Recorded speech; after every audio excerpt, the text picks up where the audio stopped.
Si, lorsque vous faites une présentation orale, vous avez peur d'avoir des trous noirs ou des problèmes de mémorisation, je vais vous montrer une technique qui va vous permettre de ne jamais oublier quoi que ce soit lors de vos présentations. Et même si vous deviez oublier une petite partie, vous serez toujours retombé sur vos pattes lors de votre présentation. Cette technique s'appelle la technique de la mémorisation par trajet. La mémorisation par trajet, c'est imaginer dans votre tête un trajet que vous faites régulièrement. Imaginons dans votre maison, le plus simple, c'est le trajet à l'intérieur de votre maison, de pièce en pièce, votre salle de bain, votre chambre, votre salon, votre cuisine. Voilà déjà 4 pièces. Ça peut être par exemple les 4 sujets principaux de votre présentation.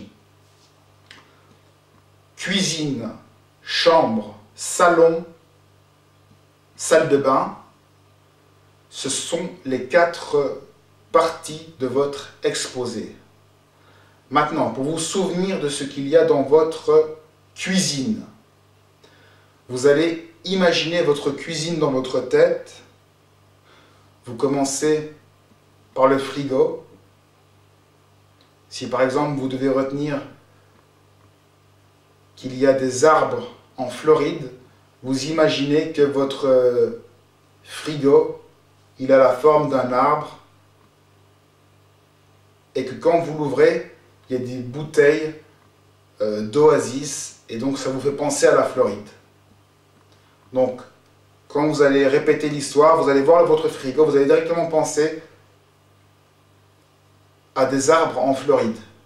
Voilà, donc là j'ai dit n'importe quoi, mais c'est avec des techniques de mémorisation comme ça que vous allez pouvoir, avec vos repères, vos techniques pour rattacher des objets à des mots, vous souvenir de toute votre présentation.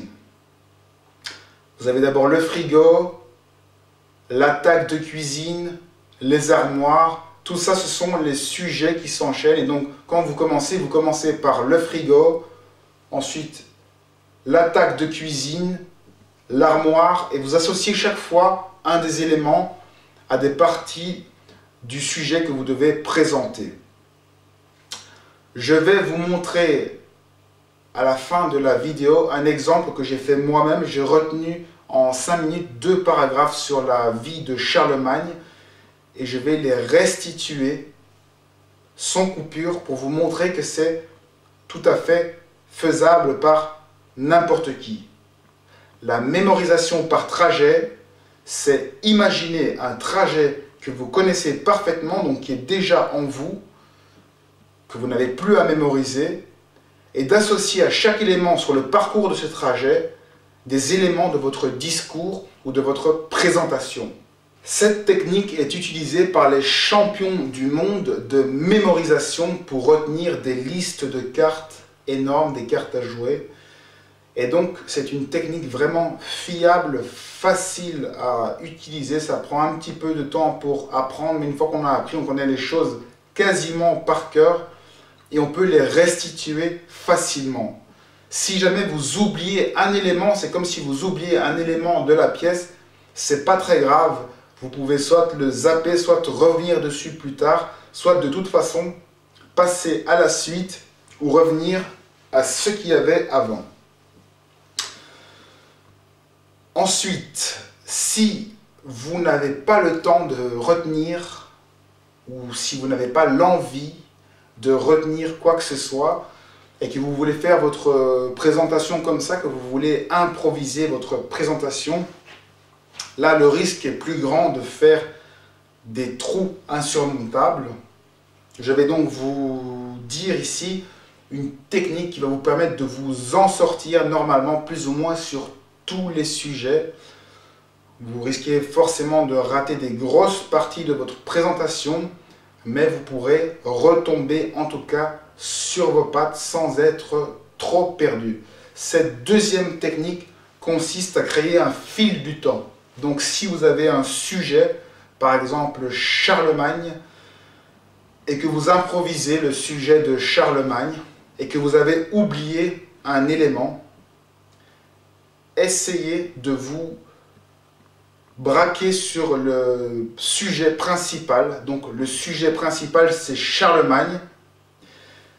Et vous recommencez plus ou moins votre présentation du début, peu importe où vous en êtes, ou vous recommencez le paragraphe, en reprenant avec les choses que vous avez retenues. En retenant ceci, une ligne du temps, c'est-à-dire passé, présent, futur. Charlemagne, quel a été son passé? Vous allez restituer tous les éléments du passé de Charlemagne, que ce soit dans l'ordre ou le désordre, peu importe, à partir du moment où vous êtes en problème, vous essayez de faire le mieux possible, c'est-à-dire de restituer le maximum d'éléments. Donc, dans le passé, voilà ce que je me souviens de la vie de Charlemagne. Dans le présent, voilà ce qu'il en est de la vie de Charlemagne. Vous pouvez aussi parler du présent de la vie au moment où Charlemagne était en action. Et ensuite, le futur. Qu'est-ce que Charlemagne nous a apporté? Qu'est-ce qu'il a fait? Vous avez donc de la matière sur laquelle parler. Et bien sûr, sur tous les sujets, vous avez un passé, un présent et un futur. Dans la même lignée, si jamais vous êtes dans l'ascenseur avec une personne que vous ne connaissez pas et que vous voulez absolument ou qu'on vous impose d'entretenir une conversation et que vous ne savez pas quoi dire, c'est la même technique. Essayez de parler du présent. Là, on va commencer par le présent plutôt et on va partir vers le passé et puis le futur. Donc vous allez parler d'abord de vous, du présent, le temps qui fait. Selon la connaissance que vous avez de la personne, vous parlerez du temps ou du présent en tout cas. Ensuite, vous parlerez du passé. Avant, c'était comme ça et maintenant, c'est mieux. Et puis, vous pouvez parler du futur. J'aimerais que dans le futur, il y ait ceci, cela. Ou bien, je vais aller à la piscine ou peu importe. Vous dites ce que vous allez faire dans le futur. Ça vous permet d'avoir suffisamment de sujets pour combler une conversation en utilisant cette technique de la ligne du temps, que ce soit pour une présentation orale où vous avez tout oublié, ou que ce soit pour une conversation dans un ascenseur. Je récapitule donc, il y a deux techniques pour éviter les trous noirs et les problèmes de mémorisation.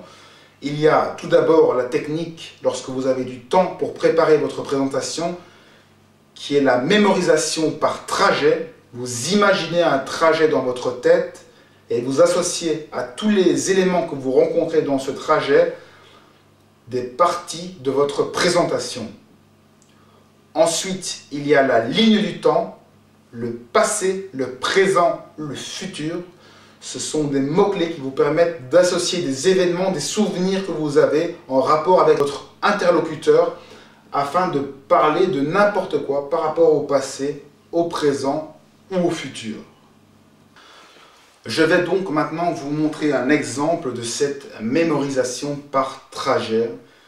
J'ai retenu deux paragraphes sur la vie de Charlemagne, un sujet qui ne m'intéresse pas du tout. J'ai pris quelque chose de bien rébarbatif pour vous montrer que, quel que soit le sujet, il est possible avec cette technique de tout retenir et si vous oubliez, de facilement retrouver le chemin de votre présentation. J'ai décidé de faire cette présentation sans coupure afin de vous montrer même les erreurs, comment rebondir lorsque vous faites des erreurs dans votre présentation. À la fin de la présentation, je vais vous montrer les moyens que j'ai utilisés pour me souvenir de la présentation. Je commence donc directement sur la vie de Charlemagne. Charlemagne est né le 2 avril 742 et il est mort le 28 janvier 814 à Aix-la-Chapelle. c'était un roi franc et un empereur. Il vient de la dynastie des Carolingiens et c'est à cette dynastie qu'il a donné son nom. C'est lui qui a créé la dynastie des Carolingiens. Charlemagne était un roi guerrier. C'est lui qui a considérablement élargi son royaume par une série de campagnes militaires.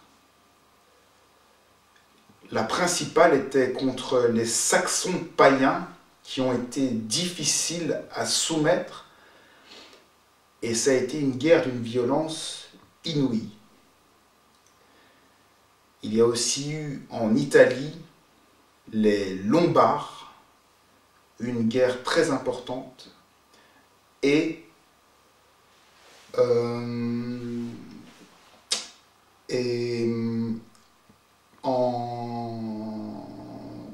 j'allais dire en Andalousie, c'est chez les musulmans à Al-Andalus, il a aussi fait une guerre impitoyable. Voilà, on arrive à la fin de la présentation. J'ai fait quelques petits bugs sur la fin qui ne sont pas trop graves. Je n'ai pas répété, ça a été fait en une seule prise. J'ai étudié pendant 5 minutes, j'ai mis en tête et je vous ai balancé tout. Je tenais à ce qu'il y ait des erreurs pour vous montrer que ce n'est pas trop grave de faire des erreurs. J'ai pu dire toutes les informations, je suis à peu près sûr de ne rien avoir oublié dans ce que j'avais à dire. Tout simplement parce que j'ai utilisé la technique de la mémorisation par trajet. Je vais donc vous montrer quelle pièce de ma maison j'ai utilisée pour vous retranscrire cette présentation.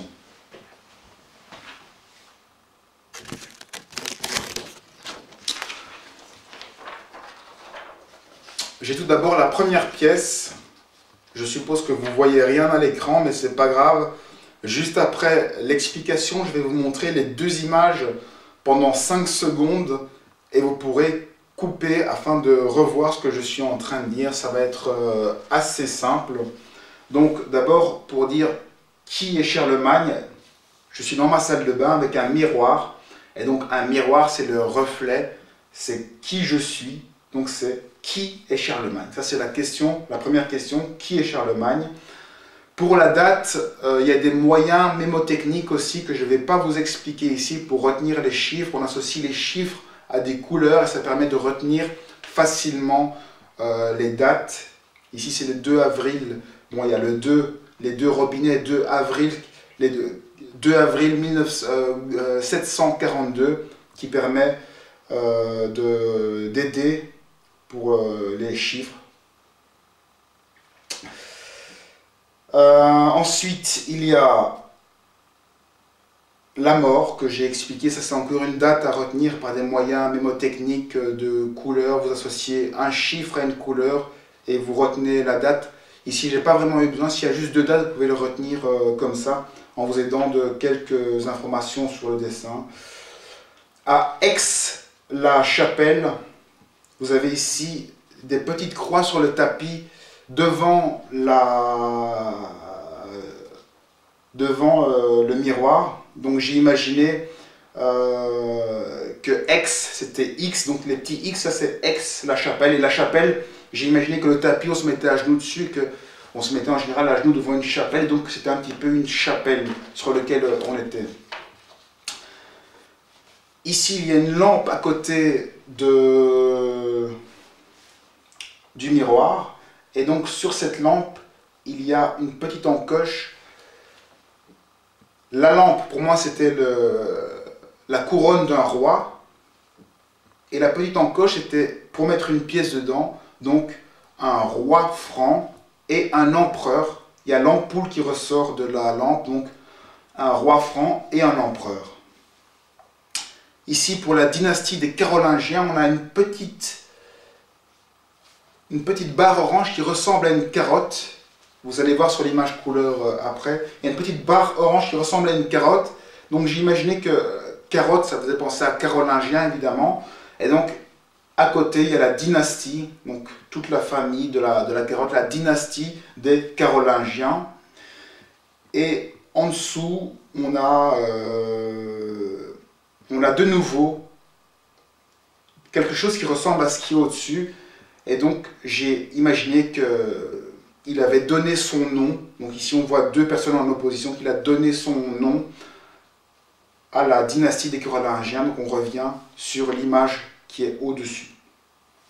Ça peut vous paraître un petit peu bizarre et difficile à comprendre, à associer, mais chacun a sa sensibilité et fait des rapprochements qui lui semblent plus ou moins bons et faciles à retenir. Pour moi, c'est très simple à retenir. Comme ça, vous aurez sûrement d'autres moyens de retenir les choses dans votre tête, peut-être même sans image, uniquement en associant les mots à des parties de votre maison. Ça, c'est pour la première pièce.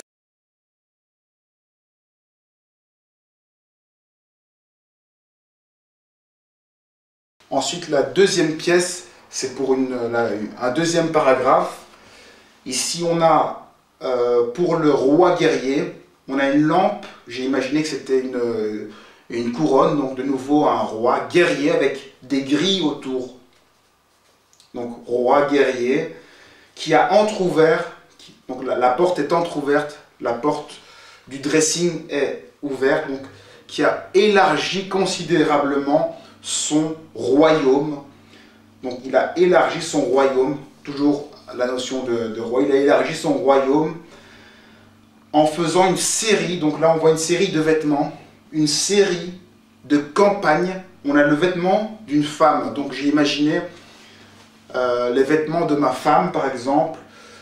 Les vêtements de ma femme, c'est donc, il a élargi son royaume avec une série, donc il y a beaucoup de vêtements, de campagne, ma compagne militaire. Militaire, c'est, vous avez une sorte de fusil à pompe ici, on dirait un fusil à pompe, et donc j'ai imaginé que c'était une arme, donc une campagne militaire contre les Saxons païens. Donc les Saxons païens, donc j'ai imaginé que cette arme ici avait aussi une forme de saxophone quelque part. Et donc, moi je le retiens comme ça, quand je vois cette forme, je pense à un saxophone. Donc j'imagine ici qu'il a mené une série de campagnes militaires contre les Saxons païens. Païen, ben ça vient avec Saxon. Saxon païen, j'ai pas dû prendre d'éléments pour le retenir, ça vient tout seul, Saxon païen. Et si j'avais besoin de m'en souvenir, ici il y a une croix qui est inversée, donc j'imagine quelqu'un qui ne croit en rien, qui est un païen. Et ça permet aussi de se souvenir de ce terme. Qui ont été difficiles à soumettre. On a une chaise, donc j'imagine dans ma tête le scénario d'une personne qu'on essaye de soumettre, qu'on essaye de faire asseoir à son bureau. Et donc cette petite scène, elle vient directement quand je me remémorise la scène. Donc elle a eu du mal à soumettre les Saxons païens. Et ensuite, il s'est aussi battu contre les Italiens. Ici, j'ai imaginé dans le reflet de la vitre, il y a, j'ai imaginé une tour penchée, la tour de Pise. Donc, j'ai imaginé l'Italie. Et donc, il y a eu aussi en Italie les Lombards. On a ici le bureau, c'est un lombard. Donc, j'ai imaginé comme un bar pour aller boire un verre, que le bureau était un lombard. Et donc, en Italie, il s'est aussi battu contre les Lombards. Ensuite, il y a eu le dernier élément, donc contre les musulmans. J'ai imaginé que cette poubelle ressemblait à un chapeau juif, bizarrement. Donc, j'ai pensé au petit chapeau juif, ce qui n'a rien à voir avec les musulmans, mais en tout cas, ça marche. Je me souviens de musulmans quand je vois la forme du chapeau. Quand je vois la forme du chapeau, je pense aux musulmans. Et donc, vous verrez que cette poubelle est orange. J'ai pensé à un pot de sauce andalouse. Et donc, je sais qu'il s'agit d'une guerre contre les musulmans à Al-Andalus. C'est le moyen mémotechnique que j'ai trouvé pour me souvenir de cette troisième guerre importante de Charlemagne.